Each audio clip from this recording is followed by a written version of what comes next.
Conversando com Deus, capítulo 8, parte 2, página 134. Isso me leva a algumas perguntas finais sobre o sexo. Qualquer tipo de sexo praticado por adultos por livre e espontânea vontade é aprovado por Deus? Sim. Até mesmo o sexo depravado, sem amor? As relações homossexuais? Em primeiro lugar, vamos deixar claro mais uma vez que nada é desaprovado por Deus. Eu não me sento aqui e fico julgando, dizendo que uma ação é boa e outra é má. Como você sabe, eu falei um pouco sobre isso no livro 1. Agora, dentro do contexto do que lhe serve, ou não, em seu caminho de evolução, só você pode saber. Contudo, há um ponto em que a maioria das almas evoluídas concorda. Nenhum ato que prejudica outra pessoa leva à rápida evolução. Também há um segundo ponto. Nenhum ato que envolve outra pessoa pode ser realizado sem o seu consentimento e sem a sua permissão. Agora, vamos responder às perguntas que você acabou de fazer dentro do contexto dessas diretrizes. Sexo depravado? Se não prejudicar a ninguém e for feito com a permissão dos envolvidos, que motivo alguém teria para considerá-lo errado? Sexo sem amor? O sexo sem compromisso é debatido desde o início dos tempos. Sempre que ouço essa pergunta, penso que gostaria de, algum dia, entrar em uma sala cheia de pessoas e dizer: se houver alguém aqui que nunca teve sexo fora de um relacionamento amoroso, profundo e duradouro, que erga a mão. Deixe-me apenas dizer que nada sem amor é o caminho mais rápido para a deusa. Se for sexo sem amor, ou espaguete almôndegas sem amor, você preparou o banquete e o consumiu sem amor. Está perdendo a parte mais extraordinária da experiência. É errado perder isso? Aqui, mais uma vez, errado pode não ser a palavra exata. Desvantajoso seria melhor, dado o seu desejo de tornar-se o mais rapidamente possível um ser espiritual superior. Sexo homossexual? Tantas pessoas querem dizer que eu sou contra a homossexualidade ou o seu exercício. Contudo, eu não julgo essa escolha de vocês ou qualquer outra. As pessoas querem fazer todos os tipos de julgamento de valor sobre tudo, e eu estrago a festa. Não quero juntar-me a elas nesses julgamentos, o que é especialmente desconcertante para aqueles que dizem que eu os originei. Eu realmente observo que houve um tempo em que as pessoas pensavam que o casamento entre raças diferentes não era só desaconselhável, mas contra a lei de Deus. Surpreendentemente, algumas ainda pensam isso. Elas viam as suas Bíblias como as suas fontes autorizadas, como fazem a respeito de questões que cercam a homossexualidade. O Senhor quer dizer que pessoas de raças diferentes podem se unir pelo casamento? A pergunta é absurda, mas nem de perto tão absurda como a certeza de alguns que a resposta é não. As perguntas sobre a homossexualidade são igualmente absurdas? Você é quem decide.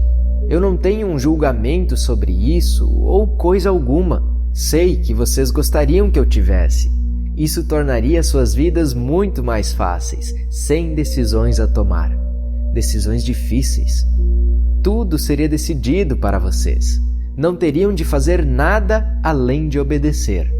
Isso não seria bem uma vida, pelo menos em termos de criatividade e poder pessoal. Mas, por outro lado, não haveria estresse. Deixe-me fazer-lhe algumas perguntas sobre sexo e filhos. Em que idade é apropriado permitir às crianças tornarem-se conscientes da sexualidade como uma experiência de vida? As crianças têm consciência de si mesmas como seres sexuais, o que quer dizer como seres humanos, desde o início de suas vidas. O que muitos pais em seu planeta fazem agora é tentar não estimulá-las a perceber isso. Se a mão de um bebê vai para o lugar errado, vocês a tiram dali. Se uma criança pequena começa a encontrar momentos de satisfação sexual no prazer inocente proporcionado por seu próprio corpo, vocês reagem horrorizados e passam essa sensação de horror para ela. A criança se pergunta: o que fiz? O que fiz? Mamãe está furiosa. O que fiz? Com a sua raça de seres, isso não tem sido uma questão de quando vocês tornam o sexo conhecido para os seus filhos, mas de quando param de exigir que eles neguem as suas próprias identidades como seres sexuais.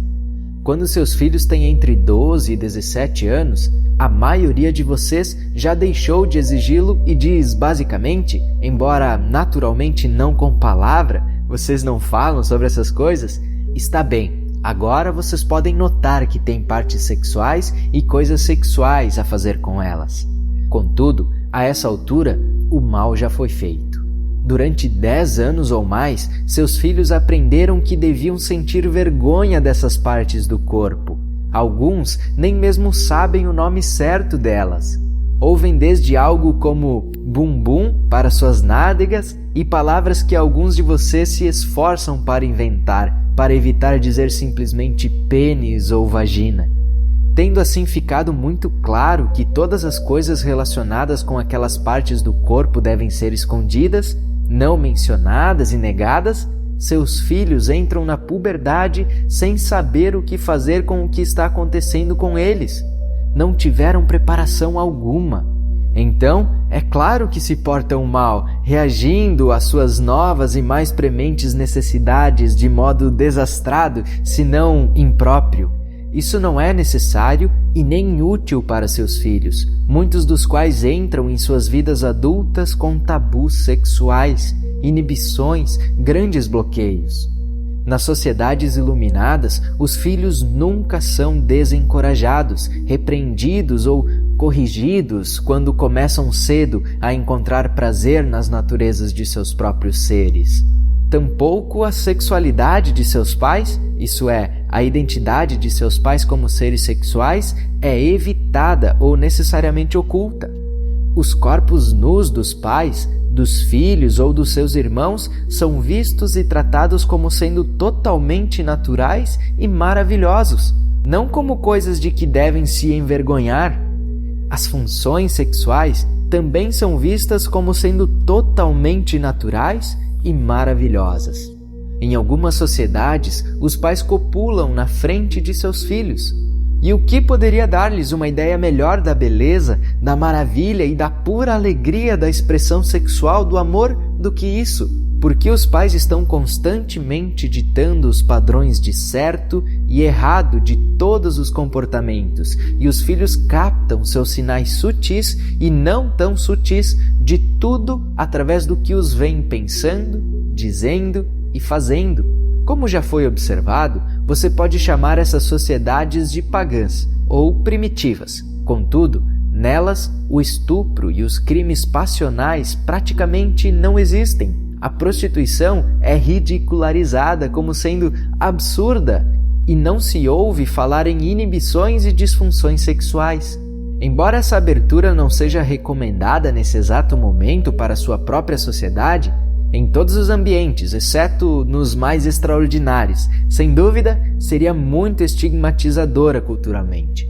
É hora das, assim chamadas, civilizações modernas de seu planeta fazerem algo para acabar com a repressão, a culpa e a vergonha que frequentemente cercam e caracterizam a totalidade da expressão e a experiência sexual da sua sociedade.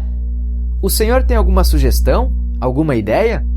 Parem de ensinar a seus filhos desde o início de suas vidas que as coisas relacionadas com o funcionamento muito natural de seus corpos são vergonhosas e erradas.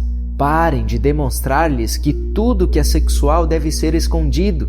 Permitam-lhes ver e observar o lado romântico de vocês. Deixem-nos vê-los abraçando-se, tocando-se e acariciando-se suavemente. Ver que seus pais se amam e que demonstrar o seu amor fisicamente é algo muito natural e maravilhoso. Você ficaria surpreso em saber em quantas famílias essa simples lição nunca foi ensinada. Quando seus filhos começam a ter as suas sensações, curiosidades e necessidades sexuais, façam com que eles liguem essa nova e abrangente experiência de si mesmos a uma sensação interior de alegria e celebração, não de culpa e vergonha. E por favor, parem de esconder seus corpos de seus filhos. Não há mal algum em que eles os vejam nadando nus em um poço de rio ou na piscina do pátio dos fundos. Não fiquem em estado de choque se eles o virem indo para o quarto ou para o banheiro sem roupões. Parem com essa enorme necessidade de se cobrir, evitar todas as oportunidades, embora inocentes, de se mostrar para seus filhos como seres com suas próprias identidades sexuais. As crianças acham que seus pais são assexuados porque eles se mostraram assim. Então, imaginam que eles devem ser assim, porque todas as crianças imitam os seus pais. Os terapeutas dizem que alguns filhos adultos têm, até hoje, muita dificuldade em imaginar seus pais fazendo aquilo, o que, é claro, enche esses filhos, agora seus pacientes, de raiva, culpa ou vergonha porque naturalmente desejam fazê-lo e se perguntam o que há de errado com eles. Então, falem sobre sexo com os seus filhos, riam do sexo com os seus filhos, ensinem, permitam, lembrem e mostrem a eles como celebrar a sua sexualidade. É isso que vocês podem fazer por seus filhos e façam-no desde o dia em que nascerem, com o primeiro beijo, o primeiro abraço e o primeiro carinho que receberem de vocês e que os virem recebendo de seus parceiros. Obrigado. Eu tinha muitas esperanças de que o Senhor trouxesse um pouco de sanidade para esse tema, mas tenho uma última pergunta. Quando é apropriado discutir especificamente a sexualidade com os seus filhos? Eles lhe dirão quando chegar a hora. Cada criança deixará isso claro se vocês realmente estiverem atentos. De fato, esse é um processo gradual, e vocês saberão o modo apropriado para a idade de seus filhos de lidar com o desenvolvimento da sexualidade se tiverem acabado com os seus próprios bloqueios em relação a ela. Como fazemos isso? Façam o que é preciso.